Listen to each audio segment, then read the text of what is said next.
The legal concept in this video may surprise and even horrify many of you watching, and any of you who have been through this process might even be triggered by the words compulsory purchase order. What I'm talking about is a public body, or even in certain situations a private body, may be able to acquire your home without your consent.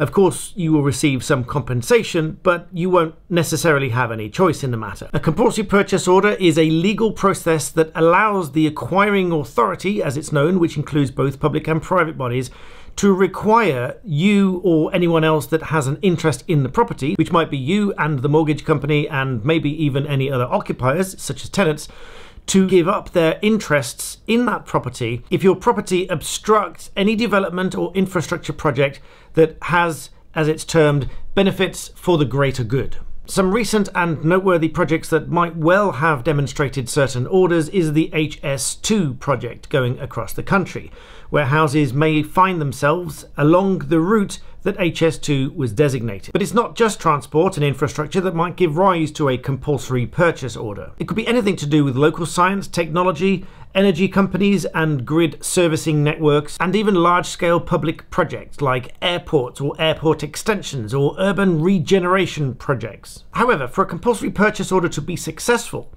the acquiring authority must obviously meet certain criteria. The most fundamental of these is that the acquisition of the property in question must be in the public interest. And as I said, they can be issued by lots of different bodies, which includes the local government regional development authorities, but also includes utility companies, which are obviously usually private, government agencies and other transport companies as well, such as in the case of HS2. Now, as you might have gleaned from the thumbnail of this video, there's a bit of an oddity when it comes to the selling of the property, because the acquiring body cannot force you to sell your property, only demonstrate that its acquisition is required, and if it successfully obtains such an order, simply gives you compensation and various other costs and expenses, which I'll come back to in a minute. But the fundamental point to all of this is that an acquiring body can forcibly acquire your property if it meets these criteria. So in the event that you get a notice through the door of a compulsory purchase order, it isn't a notice that you must sell the property. It's simply an indication that an acquiring authority is applying to the government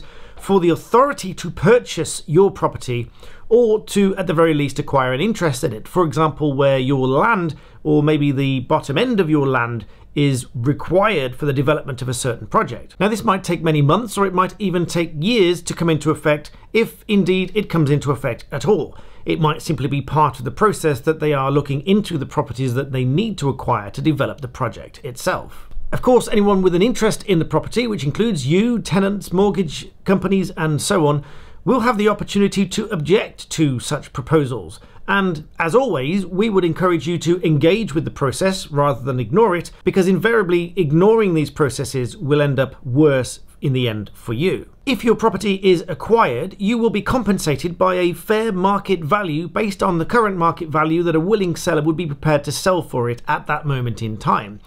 Now, many of you might be happy about this because it might mean a very quick and easy sale, although it does take some time, but you wouldn't need to go through the process of actually marketing and then selling it, and you'll probably save yourself money on estate agency fees in the process. However, for the vast majority of you that probably didn't plan to move, you won't have any choice in the matter, but you will be given compensation by way of fair market value afterwards, along with other fair reasonable costs such as your legal expenses, if there are any, your costs of moving out, if you are a disabled person, any costs to replace any of the additions that you've had to your home to make it more accessible, and in most cases some kind of compensation for the stress and inconvenience of being forced to move.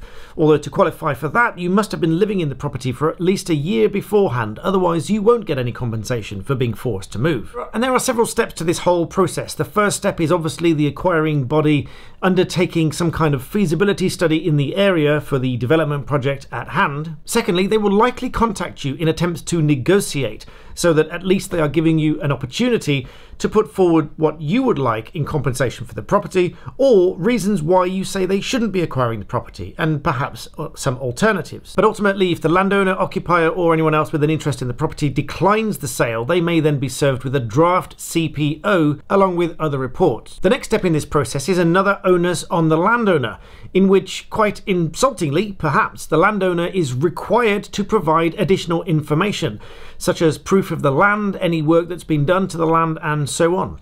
Any failure to provide this information, or worse still to provide false information, is of course illegal. So once again, as a reminder, in these situations we would always suggest that you seek formal legal advice. And of course it goes without saying that this video, not least of which standing by itself, cannot stand as formal legal advice. Other steps in the process require that this CPO must be published in local newspapers for at least 2 weeks. And a separate notice will be served on anyone else in the area that might also be affected by the CPO itself. Ultimately, however, if the CPO is finally and successfully accepted, the landowner or the person with the interest in the property or the land will be eligible for compensation and perhaps costs, as I've just explained. So just to reiterate, I would absolutely never suggest that you try to tackle this by yourselves. If you do end up in this position, there are many specialist law firms that deal with these sort of things, and I would highly suggest that you go to those seeking advice.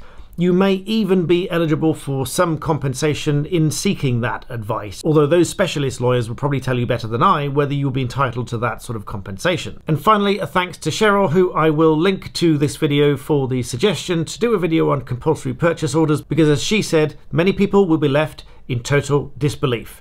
In the meantime, please like the video if you like this free guidance and content. Remember to subscribe, of course, and as always, thank you for watching.